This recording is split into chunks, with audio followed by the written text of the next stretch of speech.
पारनेरकरांना मी आधीच तुम्हाला सगळ्यांना सांगतो, माझी आता त्र्यंबकेश्वर इगतपुरीला सभा होती, परंतु तिथे एवढा सभा झाल्यावर पाऊस आणि ढगाळ वातावरण होतं. मला हेलिकॉप्टर पण इकडे आणता येत नव्हतं, परंतु त्याच्यामध्ये आम्ही विनंती केली पायलटला. पायलट म्हणला की दादा मी कसा बसा नेतो, त्यांनी आणलं, परंतु त्यांनी सांगितलं की तुम्हाला परत 4:30 वाजता निघावं लागेल, तर तुम्ही मुंबईला पोहोचाल, कारण तिकडे पुन्हा ढगाळ वातावरण आहे. मधल्या काळामध्ये आपलंच एक हेलिकॉप्टर पुण्यावरून रायगडला जाताना टेक ऑफ करून ढगाळ वातावरणामध्ये दुर्घटना घडली आणि त्याच्यामध्ये 3 जण मृत्युमुखी पडले. आज खरं तर मी तुमच्या परिसरामध्ये येण्याचं कारण म्हणजे मधल्या काळात आपल्याला सगळ्यांना माहिती आहे की आपल्या महाराष्ट्रामध्ये विधानसभेच्या निवडणुका जाहीर झालेल्या आहेत आणि त्याच्यामध्ये महायुती वर्सेस महाविकास आघाडी, अजून तिसरी आघाडी झालेली आहे. मनसे स्वतंत्र लढतीये, अनेक जण लढतात, कारण घटनेचे शिल्पकार डॉक्टर बाबासाहेब आंबेडकरांनी संविधानाच्या माध्यमातून प्रत्येकाला लढण्याचा अधिकार दिलेला आहे. हे सगळं होत असताना आपल्या महाराष्ट्रात चांद्यापासून बांद्यापर्यंत आम्ही 288 उमेदवार उभे करणार आहोत महायुती म्हणून. त्याच्यामध्ये काही घड्याळाचं चिन्ह घेऊन उभे राहतील, काही त्या ठिकाणी धनुष्यबाणाचं चिन्ह घेऊन उभे राहतील, काही कमळाचं चिन्ह घेऊन उभे राहतील. समोरचे त्यांच्या परीनं त्यांचं काम करतील. पारनेर हा माझा नगर जिल्ह्यातला एक दुष्काळी तालुका. पाठीमागच्या काळामध्ये ह्या भागाचं प्रतिनिधित्व मला जसं राजकारण कळतंय तसं सुरुवातीला त्यामध्ये वसंतराव झावरेंनी केलं. वसंतराव झावरेंच्या नंतर विजय औटींनी त्या ठिकाणी केलं. त्याच्यानंतर निलेश लंकेंनी त्या ठिकाणी केलं. कुणी प्रतिनिधित्व करावं हा जनता जनार्दनांचा अधिकार आहे, कारण तुम्ही मतदार आहेत. कुणाला निवडून द्यायचं, कुणाला बाजूला करायचं हा सर्व तुमचा अधिकार आहे. मधल्या काळामध्ये एक गोष्ट घडली की माझ्या मुंबईला मी ज्या ठिकाणी मीटिंग घेतो, जरा आवाज बंद करा, ज्यांचा आवाज येईल त्याला तिकीट अजिबात देणार नाही. मग बघा काय करायचं ते, गप्पा बसायचं. मी अजित पवार बोलतोय, दुसरा कोणी बोलत नाहीये. त्याच्यावर मलाही तुमचा उत्साह कळतोय. मी त्याच्याबद्दल तुमचे आभार मानतो, धन्यवाद देतो, तुमचा आदर करतो, कारण तुमच्या उत्साहाच्या जोरावरच निवडणुका होत असतात. कार्यकर्ता हा पक्षाचा कणा असतो ह्याची जाणीव आहे, परंतु शिस्त पाळायला पण आपण काही शिकलं पाहिजे. आजच्या या कार्यक्रमाला उपस्थित असणारे ज्यांना आत्ताच इकडच्या भागाची जबाबदारी दिलेली आहे, अर्ध्या जिल्ह्याचे 2, आपला नगर दक्षिण आणि नगर उत्तर मोठा जिल्हा असल्यामुळं तिकडं मी कपिल पवारांच्यावर जबाबदारी दिलेली आहे. इकडच्या बाजूला आता अशोक सावंतांच्यावर जबाबदारी दिलेली आहे. अशोक सावंत, काशीनाथराव दाते, सुजितजी झावरे, विजयजी औटी, कपिलजी पवार, प्रशांतजी गायकवाड, अक्षयजी शिंदे, बाळासाहेब बोरकर, विक्रम कळमकर, प्रभाकर शेठ कवाद, अनेक मान्यवर इथं आहेत.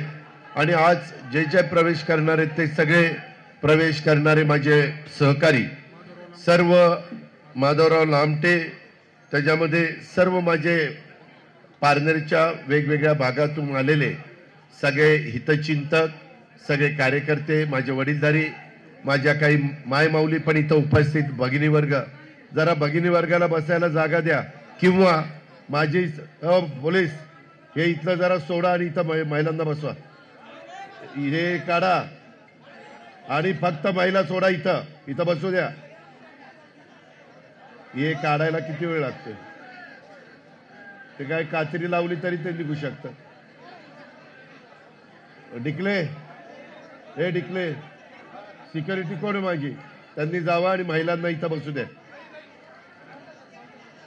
मित्रांनो, एकंदरीतच भारतातलं एक प्रसिद्ध देवस्थान असणाऱ्या शिर्डीच्या साईबाबाच्या चरणी सुरुवातीलाच मी नतमस्तक होतो. संगमेश्वर, त्र्यंबकेश्वर म्हणून ओळख असणाऱ्या माझ्या पारनेरमधील शिवमंदिराला देखील मी वंदन करतो. राज्य कारभाराचा, प्रशासकीय गुणवैशिष्ट्याचा आदर्श निर्माण करणाऱ्या आपल्या चौंडीच्या जामखेड तालुक्यातल्या पुण्यश्लोक अहिल्यादेवी होळकर यांच्या कार्याचं देखील मी स्मरण करतो. त्यांना पण मी अभिवादन करतो. आज आपण सगळेजण इथं जमलोय त्याचं कारण लवकरच उमेदवारी अर्ज भरायला सुरुवात होणार आहे। 22-23 तारखेपासून महाराष्ट्रामध्ये निवडणुकीचा कार्यक्रम जाहीर झाला आहे।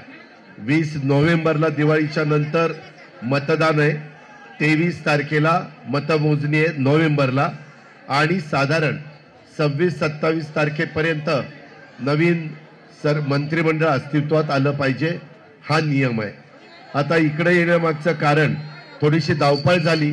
मध्ये माझ्याकडं स्वतः अशोक सावंत, काशीनाथराव दाते, सुजित झावरे, विजया उटी, त्याच्यामध्ये आमचे माधवराव लामखेडे असे बरेच जण आलेले होते, शिवाजीराव पण आलेले होते, आणि यांनी एक इच्छा प्रदर्शित केली की दादा आम्हाला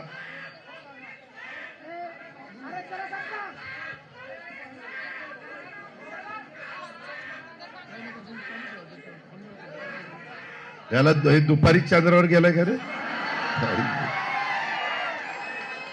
असं म्हटलं तर कसं रे आपलं व्हायचं। साधू संतांनी काय विचार सांगितलेले, तुकाराम महाराजांनी माऊलीनं काय सांगितलेलं आहे, ठीक आहे, हौसे नवसे गवसे असतात, आपल्याला आपलं काम करायचंय। मी आपल्याला सगळ्यांना हे सांगतो की मी या सगळ्यांशी चर्चा केली, या सगळ्यांना राष्ट्रवादी काँग्रेस पक्षामध्ये प्रवेश केलाय। त्याच्यामध्ये मी त्यांना सांगितलं की मी मेळाव्याच्या निमित्तानं येतो, पाठीमागच्या लोकसभेच्या निवडणुकीच्या निमित्तानं महाराष्ट्रामध्ये जो कौल मिळायला पाहिजे दुर्दैवाने तो आम्हाला मिळाला नाही। महायुतीचे अनेक उमेदवार तिथं पराभूत झाले आणि महाविकास आघाडीचे निवडून आले, परंतु त्या काळामध्ये एक नरेटिव्ह सेट करण्याचा प्रयत्न केला।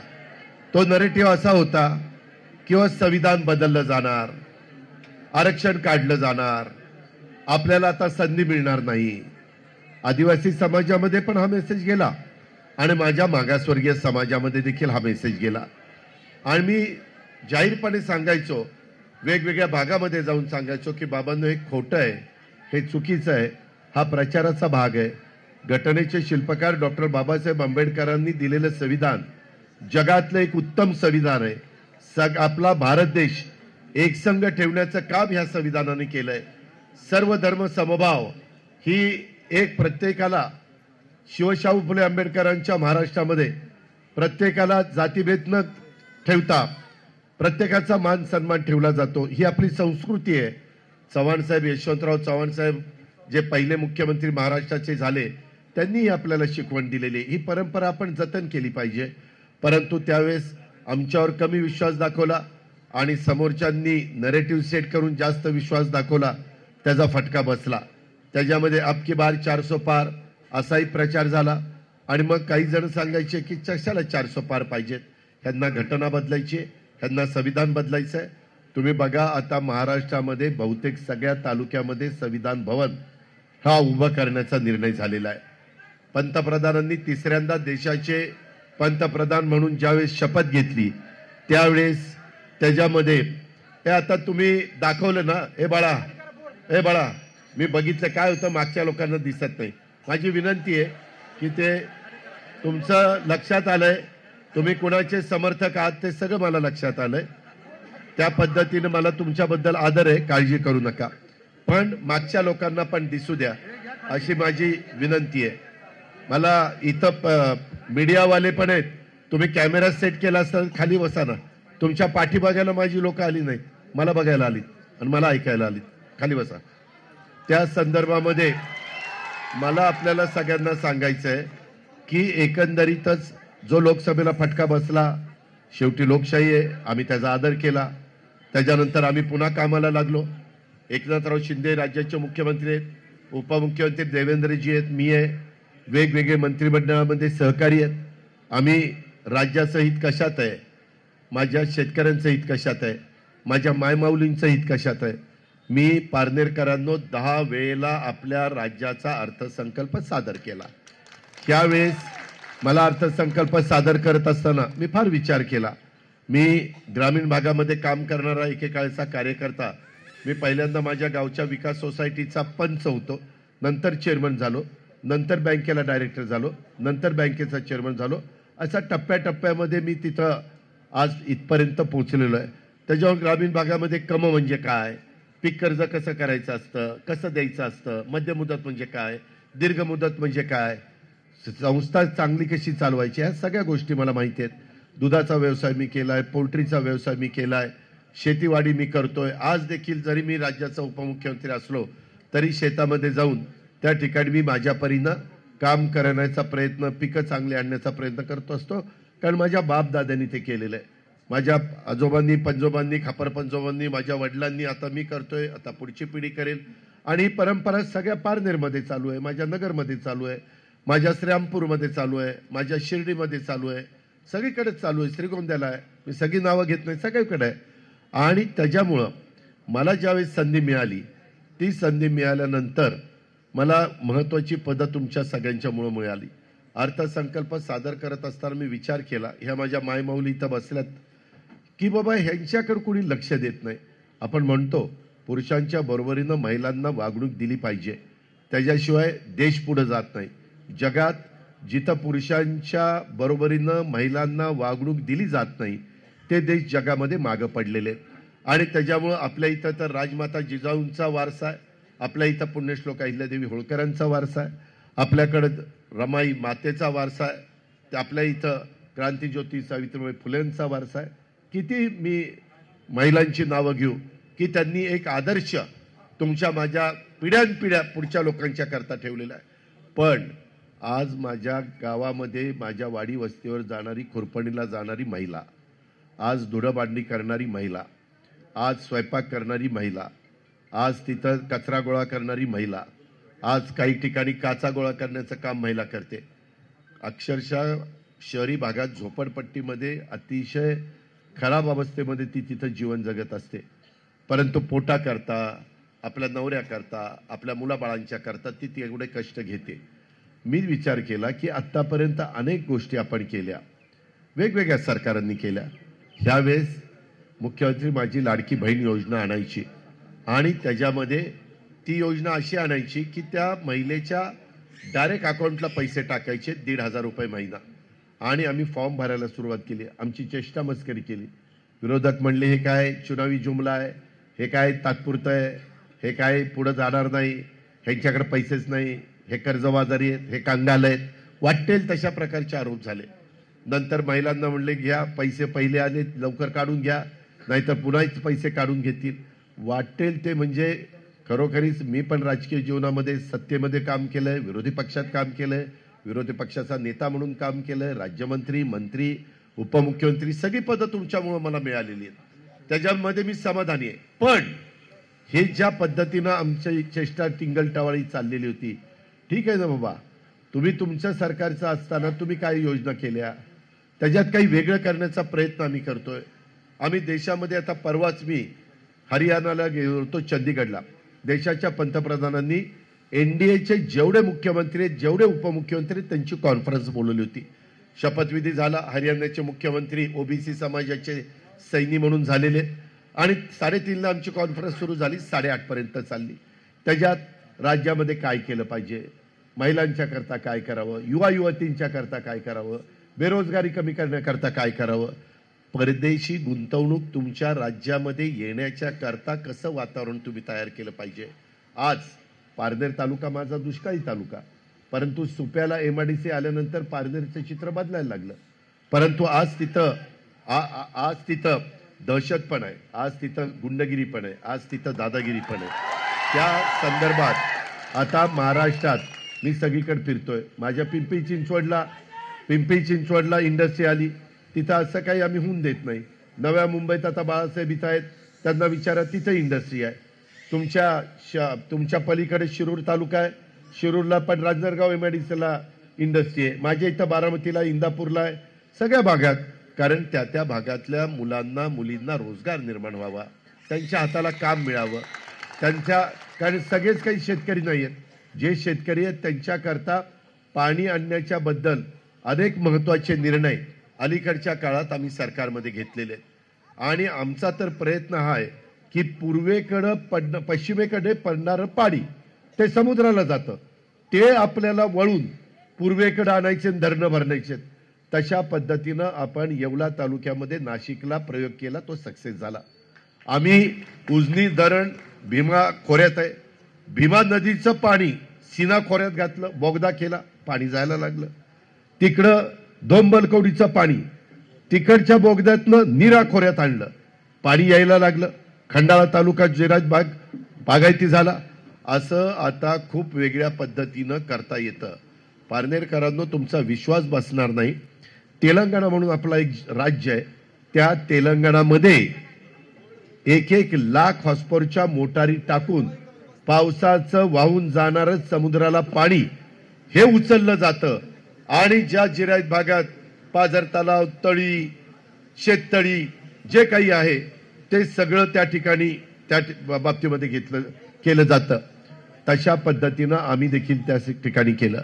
मी यावेळेसचा अर्थसंकल्प सादर करताना थांबा ना बाबा, मी तेच सांगतोय ना बाळा, तेच सांगतोय. तुझ्या मनात जे आहे ना तेच माझ्या बोलण्यातनं बाहेर पडणार आहे. थांब जरा. त्या संदर्भामध्ये कुठल्याही परिस्थितीत आपल्याला, अरे कोण म्हणतं आमच्या बापाचं, तुझ्याच हक्काचं आहे ना. अरे मी पण शेतकरी आहे बाळा, मलाही फार कळतंय. तुला कुणी लंकेने पाठवलं का इकडं? बस. त्यामध्ये ह्या का ज्या गावच्या बोरी असतात त्याच गावच्या बाबळी असतात. कशाला बोलायला सांगताय मला? अरे थांबा रे बाबा, हे काय चाललंय चिठ्ठ्या द्यायचं? ठीक आहे, ठीक आहे रे, मग बसा ना. माझ्या कार्यकर्त्यांना मी असं डिस्टर्ब करायला नाही सांगत, तुम्ही बसा. त्या संदर्भामध्ये मला आपल्याला एवढंच सांगायचंय की एकंदरीत आम्ही यंदा अर्थसंकल्प सादर करत असताना महिलांना 1,500 रुपये दिले. पहिले 3,000 रुपये दिले जुलै ऑगस्टचे. त्यावेळेस ते म्हणले की आता एवढेच पैसे. ही आम्ही रक्षाबंधनाची, आता पण येताना माझ्या महिलांनी मला राखी बांधली. कोण हजारो राख्या यंदा मी मुख्यमंत्र्यांनी, उपमुख्यमंत्र्यांनी महाराष्ट्रामध्ये माझ्या बहिणींच्याकडनं, माझ्या मायमाऊलींच्याकडनं बांधून घेतल्या. कुणाला एवढं नशीब मिळतं, कुणाला एवढं महिलांचं प्रेम मिळतं. आज तशा पद्धतीनं आज महिलांनी आम्हाला दाखवून दिलेलं आहे. आणि त्याच्यामुळं 2 महिन्याचे पैसे दिल्यावर सप्टेंबरचे महिने पैसे सोडले. आम्हाला साधारण अंदाज आलेला होता आचारसंहिता लागेल म्हणून ऑक्टोबर नोव्हेंबरचे पैसे पहिली ओवाळणी दिली, ती रक्षाबंधनाची दिली. त्याच्यानंतर आता भाऊबीज येणार आहे, दसरा झालाय, दिवाळी 1, 2, 3 अशा काहीतरी तारखांना आहे, त्यावेळेस भाऊबीज आहे. माझ्या बहिणींना, महाराष्ट्रातल्या माय माऊलींना 3,000 रुपये पाठवले, ती भाऊबीज म्हणून आम्ही ओवाळणी पाठवली. हे लोक काय म्हणतात, ते पैसे काढून घेतील. म्हणणाऱ्याला थोडी नाही, जनाची नाही, मनाची असायला पाहिजे. आपण आपल्या लाडक्या बहिणीला ओवाळणी टाकल्यानंतर ती परत घेतो, ही आपली परंपरा आहे. अरे उलट आपण त्या बहिणीला आधार देतो, तिच्या सुखदुःखात सहभागी होतो, तिच्या अडचणी सोडवण्याचं काम करतो. मी ह्या बहिणींनी राखी बांधली, या राखीच्या साक्षीनं मी सांगतो बहिणींना की तुमचा हा भाऊ तुम्हाला अंतर पडू देणार नाही, हा माझा तुम्हाला शब्द आहे. मी या गोष्टी केल्या. मी एक मुलगी जन्माला आल्यानंतर तिला 18 वर्षाची होईपर्यंत 1,01,000 रुपयेपर्यंत रक्कम मी टप्प्याटप्प्यामध्ये देतो. यांनी प्रचार सुरू केला. आम्ही त्याच्या संदर्भामध्ये 3 गॅस सिलेंडर महिलांना वर्षाला द्यायचा निर्णय घेतला. त्याच्याबद्दलची अंमलबजावणी आम्ही सुरू केली. का तर गरिबांना आम्ही देतोय, त्याच्यात जातपात धर्म बघितला नाही. मागासवर्गीय असो, आदिवासी असो, अल्पसंख्याक असो, ओबीसी असो, बहुजन समाज असो, भटका समाज असो, कुठलाही समाज असू द्या, गरीब माझी माई माऊली असेल तिला 1,500 रुपये त्या ठिकाणी जाणार. ह्या पद्धतीने आम्ही सुरुवात केली. पैसे त्या ठिकाणी यायला लागले. मी बजेटमध्ये तरतूद केली. पहिली 10,000 कोटी केली, नंतर 35,000 कोटी रुपये केली. महिला बाल विकासची खात्याची मंत्री आमची आदिती तटकरे, तिला त्याच्यामध्ये लक्ष द्यायला सांगितलं. कुठेही अडचण येऊन देत नाही. बऱ्याच महिला म्हणतात दादा पैसे आम्हाला मिळाले, दादा आमच्या अकाउंटला पैसे आले. मी त्यांना म्हणतो ते तुमच्या करतायत, तुम्ही तुमच्या करता खर्च करा. इतके दिवस तुम्ही तुमच्या पोटाला चिमटा काढला आणि नवऱ्या करता मुलाबाळांच्या करता केलं.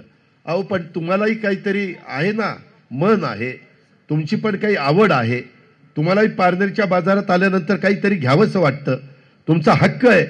परंतु तिकडे कुणी बघितलं नाही. आज आम्ही लोकांनी बघितलं, महायुतीनं बघितलं आणि ह्या पद्धतीनं तुम्हाला दिलं.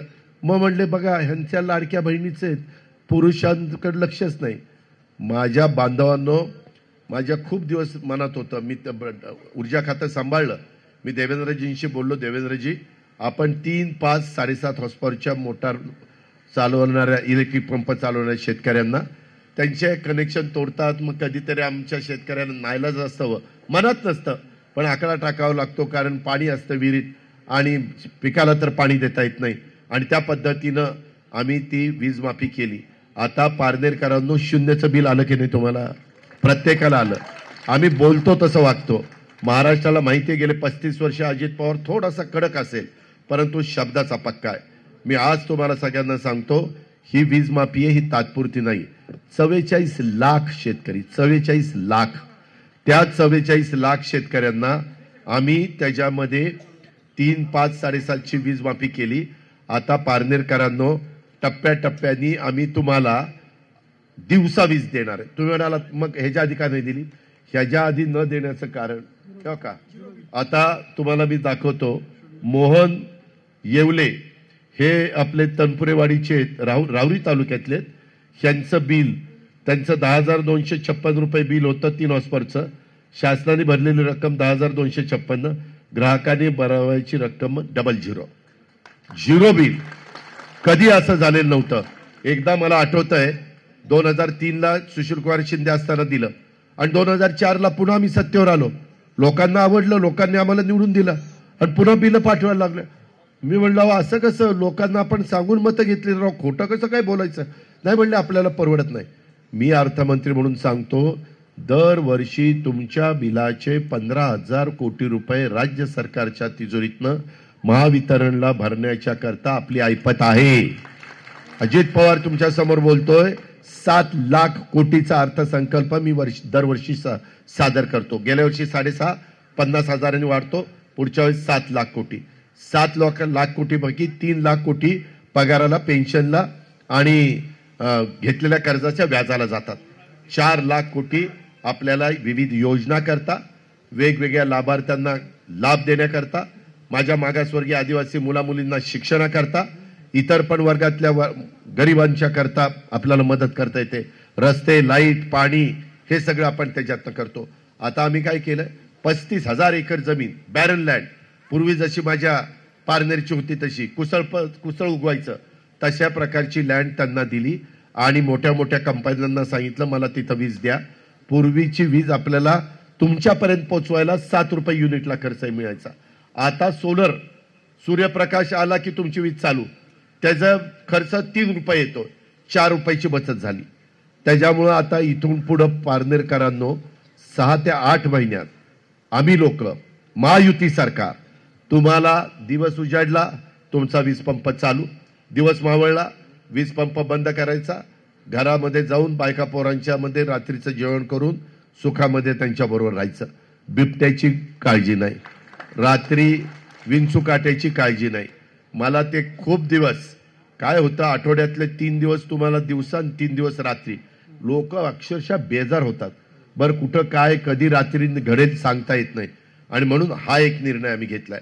आणि इथनं पुढं मी आपल्याला सांगतो, ह्या योजना मायमाऊलींनो, बांधवांनो, तुमचा दुधाचा दर, माझ्या जिल्ह्यात भागामध्ये दूध जास्त होतं, गाईचा धंदा माझा पण आहे, कधी पण काटेवाडीला येऊन बघा, त्यामध्ये गाईच्या सडातलं काढलेलं जसंच्या तसं दूध, काही मिक्स करायचं नाही, काही युरिया फिरिया काही टाकायचं नाही, जसंच्या तसं कोरं दूध तुम्ही डेअरीला घाला, डेअरी तुम्हाला 28 रुपये देईल.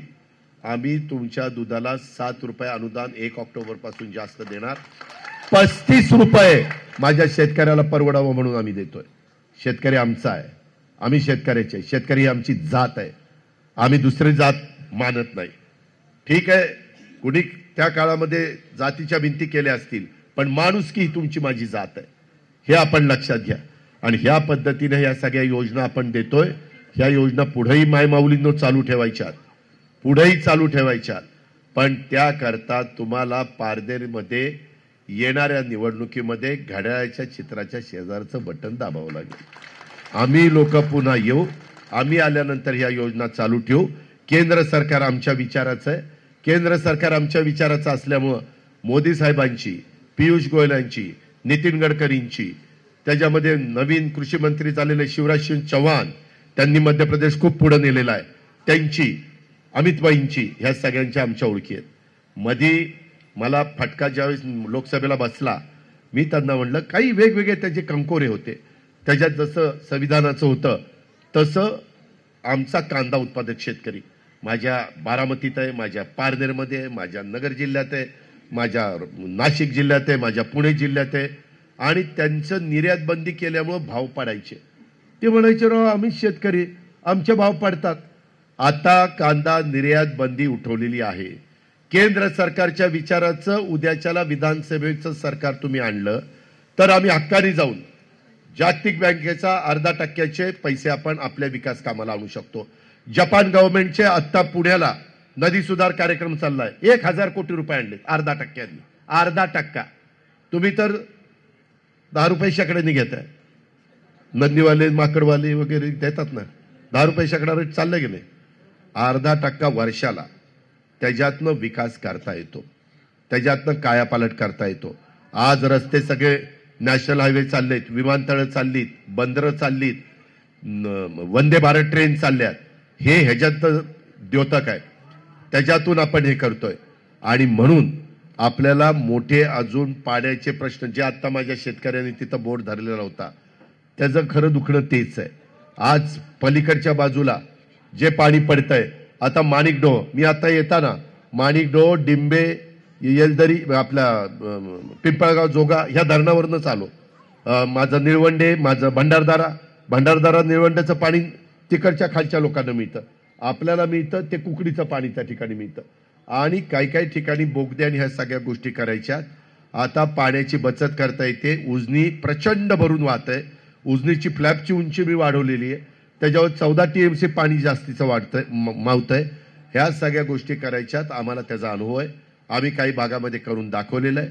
आज पश्चिमेकडचं पाणी पूर्वेकडे आणण्याच्या करता आम्ही केंद्र सरकारशी बोललोय.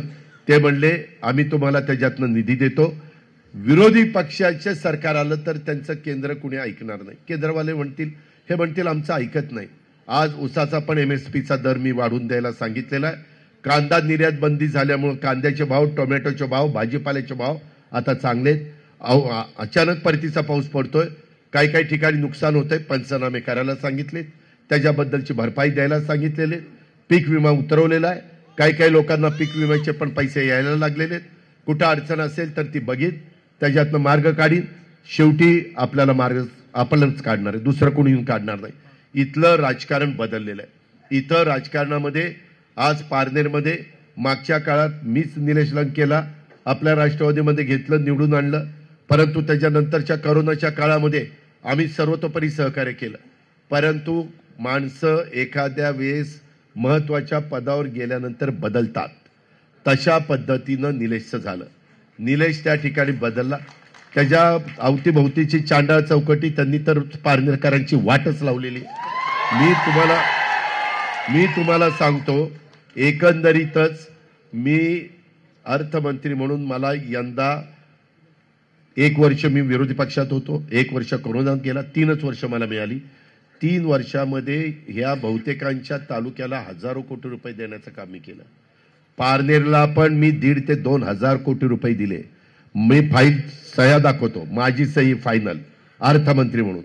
ठीक आहे, बाकीचे कोणी क्रेडिट घेत असेल, पण पारनेरकरांनो लक्षात घ्या, मी तुमच्याकडे बघून, कारण शिरूर आणि माझं पारनेर फक्त मधी नदीच आहे. आंबेगाव माझं पारनेर. इथं पारनेरचा येताना इथल्या सहकारी साखर कारखान्याच्या बद्दल पण मला निवेदन दिलंय. त्याबद्दल वेगवेगळी लोक वेगवेगळं मत प्रदर्शित करतात. काही म्हणतात तो नियमाने विकला गेलाय, काही म्हणतात कोर्टाने ते थांबवलंय. मी कोर्ट मॅटर असल्यामुळे मी त्याचा नीट अभ्यास करीन. मला कारखाने चांगले चालवता येतात, सगळ्यांना माहिती आहे. माझ्या ताब्यामध्ये माझ्या बारामतीचे 2 कारखाने, कुठले? सोमेश्वर सहकारी साखर कारखाना, माळेगाव सहकारी साखर कारखाना. पारनेरकरांना भाव किती द्यावा? माळेगावमध्ये भाव 3,636 रुपये भाव दिलाय, 3,636 रुपये टन. आणि माझ्या सोमेश्वरनी 3,571. 3,571. तुम्हाला किती मिळतो? 2700, 2800, 2900. डोक्यावरून पाणी 3,000. ही पद्धत शेवटी ही जादूची कांडी नाही रे बाबांनो. ह्याच्यामध्ये कष्ट, मेहनत घ्यावी लागते, वेळ द्यावा लागतो. तर संस्था टिकतात. आज तुमच्या पारनेरमध्ये पण काही पतसंस्था चांगल्या आहेत ना, जे चांगलं आहे त्याला चांगलं म्हणलं पाहिजे, पण काही वाईट पण झाले. म्हणजे तुम्ही जनतेचे पैसे घेता आणि बुडवता, तुम्हाला कुणी अधिकार दिलाय? असल्यांना आपण सोडणार नाही, ते किती मोठ्या बापाचा असू द्या, तू तुझ्या घरचा. कायदा नियम सगळ्याला सारखा.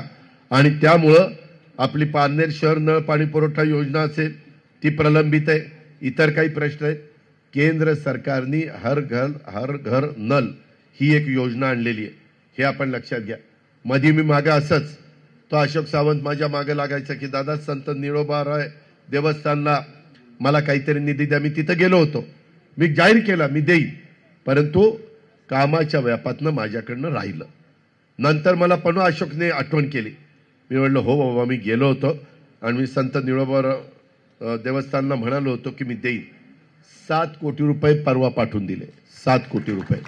तुम्ही विचारा देवस्थानला आले की नाही. सगळी सोंग करता येतात, पैशाचं सोंग नाही करता येत. पारनेरकरांनो, भावनिक होऊ नका. आपल्याला आपल्या तालुक्याला पुढे न्यायचं आहे. सगळेच जण इच्छुक आहेत. सगळ्यालाच वाटतं की बाबा काशीनाथ दात्यांना वाटतं मी आमदार व्हावं, मी आता वय झालं, माझी शेवटची संधी. सुजितला वाटतंय मागं संधी दिली होती पण थोडक्यात माझं चान्स गेला, आता मला चान्स मिळावा, त्याचं ते म्हणणं. विजय आवटीला वाटतं मी नगराध्यक्ष होतो, त्याच्यामुळं त्याची इच्छा तशा पद्धतीचे. आमचे त्या बाबतीमध्ये असणारे माधवराव हे आपले नगरचा काही भाग जो आपल्याला जोडलेला आहे, जिल्हा परिषदेचा 1 का 2 गट, तिकडचं ते प्रतिनिधित्व करतात. त्याच्यामुळं त्यांची इच्छा तशा पद्धतीनं आहे. शिवाजीरावची पण इच्छा तिथं आहे. त्याच्यामध्ये अजून कोणाचे असे, अरे काय बाबा ऐका, त्याच्या अरे थांबा रे बाबा, ठीक आहे. मला ह्यांना तुम्हाला सांगतो, तुम्ही असं वाटून देऊ नका काय अजित पवार गुणवटा आला की माईक हातात घेतला, आमच्या लोकांना बोलून दिलं नाही. मला टेक ऑफ घ्यायचा आहे. काही गोष्टी पाळाव्या लागतात, नियम पाळावे लागतात. ढगाळ वातावरण असलं तर मी ढगाला म्हणू शकत नाही अरे पारनेरला उशीर झाला, जरा बाजूला रे बाजूला. ते ढगातच घेऊन जाईल आपल्याला. त्याच्यामुळं माझ्याबद्दल गैरसमज करू नका. मला लवकरच निर्णय घ्यायचा. मी ह्या सगळ्यांना हे केलं की तुमच्यामध्ये एकजीवपणा राहिला. तुम्ही सगळ्यांनी कुणालाही तिकीट दिलं, तुम्ही एकी टिकवली तर तुम्ही समोरच्याला पराभूत करू शकाल. नाहीतर आता खासदारकी त्याच्याकडं, ऐका ना, खासदारकी त्याच्याकडं, आमदारकी पण तो त्याच्याच घरात घ्यायला निघालाय. जर 1 मिनिट रे बाबांनो, अरे घोषणा देणं फार सोपं असतं, पुढं 5 वर्ष प्रपंच चालवायचं आहे बाबांनो. त्यामध्ये जर दोन्ही एकाच घरामध्ये गेलं तर तुम्हाला कुणी वाली नाही. मी सरळ सांगेन, मी पारनेरमध्ये येऊन तुम्हाला जागा करण्याचा प्रयत्न केला. लक्षात आणून द्यायची जबाबदारी माझी, समजावून सांगण्याची जबाबदारी माझी, पुढची कामं मार्गी लावण्याची जबाबदारी माझी. पण तुम्ही पण महायुतीचा उमेदवार जो दिला जाईल घड्याळाचं चिन्ह घेऊन, त्याला तुम्ही त्या ठिकाणी द्या. सगळ्यांनाच वाटतं आमदार व्हावं, जागा एकच आहे. तुम्ही जर तुमच्यामध्ये एक वाक्यता नाही ठेवली तर दुसऱ्याचं फावल, ते लक्षात घ्या. आत्ताच कशा पद्धतीनं पारनेरचे अनेक लोक मला मुंबईत भेटतात, पुण्यात भेटतात, शिरूरमध्ये भेटतात, म्हणतात दादा काहीच आमचं खरं नाही, फार वेगळ्या पद्धतीचं चाललंय, दमदाटीचं चाललंय. काही उद्योगपती म्हणतात की आम्ही तिथं कारखाना लावलाय परंतु खडी ह्याच्याकडनंच घे, त्या वाळू ह्याच्याकडनंच घे, स्टील ह्याच्याकडनंच घे, सिमेंट ह्याच्याकडनं. अरे असं कसं? आम्ही पण कारखानदारी वाढवली ना, पण त्यांचं त्यांना घेऊन जा ना. गुंतवणूक त्यांनी कर्ज काढलं, आपण नाही काढलं. तो त्या ठिकाणी करेल ना जो गुंतवणूक करणार आहे तो. पारनेरकरांनो, तुम्ही जर चूक केली तर त्याची जबरदस्त किंमत 5 वर्ष तुम्हाला मोजावी लागेल. भावनिक बनवू नका. आमचा सगळ्यांना आदर आहे. आम्ही पवार साहेबांचाही आदर करतो. आम्ही काही वेगळे कुणी नाहीये. परंतु आता आम्ही काम करतोय ना, आम्ही राज्य चालवतो ना, आम्ही संस्था चांगल्या चालवतो. माझी पुणे जिल्हा मध्यवर्ती सहकारी बँक येऊन बघा, 0% व्याजाने पीक कर्ज देतो मी शेतकऱ्यांना. मी संस्था चांगल्या चालवतो, पण एकट्या माझ्या तालुक्यात चालून चालणार नाही. मला त्या नगर जिल्ह्यात पण चालवायच्यात, मला त्या चांद्यापासून बांद्यापर्यंत चालवायच्या. नाहीतर मी नुसतं सांगणार मी 3636 दिले आणि तुम्ही 2900 घेतले. 700 रुपये टनाला कमी. खर्च तेवढाच, बेण्याचा खर्च, लागणीचा खर्च, पहिलं डोस, दुसरा डोस, खांदणी बांधणी नळी सगळं तेवढंच ना. कसा शेतकरी उपजायला येण्याचा. आज आमच्या भागामध्ये आर्थिक सुबत्ता आली. का आली? की त्यांच्या कष्टाला योग्य दाम मिळालं म्हणून आली. त्यांच्या दुधाला योग्य दर मिळाला, त्यांच्या पोल्ट्रीला योग्य दर मिळाला, त्यांच्या ऊसाला योग्य दर मिळाला, त्यांच्या फळबागांना, त्यांच्या भाजीपाल्याला योग्य दर मिळाला. प्रक्रिया करणारी कारखानदारी करता येतं, करण्याची हिंमत पाहिजे, करण्याचं धाडस पाहिजे. माझी तुम्हाला विनंती आहे की बऱ्याच गोष्टी मला त्या निमित्तानं सांगता येतील, पण माझी आपल्याला आग्रहाची विनंती आहे की आम्ही कानूर पठार भागाला लिफ्टचं 1 TMC वेगवेगळे पारनेर कारखाना, सुपा MIDC मध्ये, प्रगतीमध्ये, उद्योगधंदेवाडी आणि सुप्यामध्ये अजूनही कारखाने यायला तयार आहेत. वातावरण चांगलं ठेवा. ते म्हणतात की आम्हाला इकडे यायला, कारण आपला नवीन काल परवाच मला हे भेटले नितीन गडकरींनी संभाजीनगर ते पुणा नवीन मार्ग तयार केलेला आहे. तो झाला की आणखीन आपल्याकडे रहदारी वाढणार आहे, इकडचा लोड कमी होणार आहे. अशा पद्धतीनं पण मोबदला चांगला देणार आहे, चांगला जमिनीचा दर देणार आहे. त्याच्यामध्ये सह्याद्रीच्या घाटमाथ्यावरून पश्चिमेकडे जाणारं पाणी अडून कुकडी, मुळा, गोदावरी खोऱ्यात वळवण्याचा प्रश्न मी आत्ताच तुम्हाला ते सांगितलं. मुळा असे आपले काही वेगवेगळ्या प्रकारचे प्रश्न आहेत. ते प्रश्न मी तुम्हाला सोडून देईल, तुम्ही काळजी करू नका. मी फार काही लांब नाहीये, आपण एकमेकाच्या जवळच आहे, फक्त नदी जवळ आहे. पण जो निर्णय घेतला जाईल तुम्हाला आवडो किंवा न आवडो, सगळ्यांना आवडेल असं नाही, काही हितचिंतक नाराज होतील, पण सर्वसामान्य मतदार आणि माझ्या मायमाऊली तुम्ही लक्षात ठेवा, ही निवडणूक तुमची आहे. तुमचे हे सगळे योजना पुढे चालवायच्यात. माझ्या वीज माफीची योजना चालवायची, माझ्या दुधाची योजना चालवायची, माझ्या शेतकऱ्यांच्या कांद्याला दर मिळवून द्यायचा आहे, माझ्या शेतकऱ्यांना वेगवेगळ्या पिकांना दर मिळवून द्यायचा आहे. आणि ते केंद्राच्या हातात आहे आणि केंद्र आमच्या विचाराचं आहे.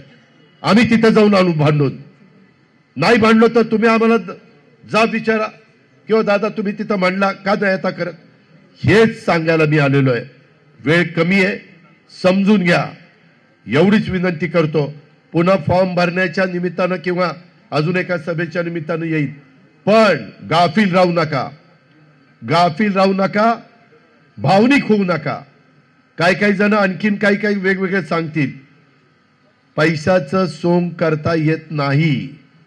पैसा करत असताना त्याच्यामध्ये विचारपूर्वकच ते करावं लागतो. आज अतिशय कमी वेळेत मी तुम्हाला कळवल्यानंतर तुम्ही एवढ्या मोठ्या संख्येने इथं उपस्थित राहिलात, त्याबद्दल आमच्या अशोक सावंत असेल, विजय आवटे असेल, माधवराव लामखडे असतील, काशीनाथराव दाते असतील, सुजित झावरे असतील, आमचे बाकीचे सगळे सहकारी असतील, प्रभाकर शेठ कवाद असतील, जे इथे मान्यवर आहेत, सर्व मान्यवरांना मी धन्यवाद देतो. तुमचा उत्साह असाच टिकवा आणि घड्याळाच्या चिन्हाचा उमेदवार निवडून द्या. पुढची कामं मार्गी लावण्याचा शब्द अजित पवार तुम्हाला देतो आणि मी थांबतो. जय हिंद, जय महाराष्ट्र.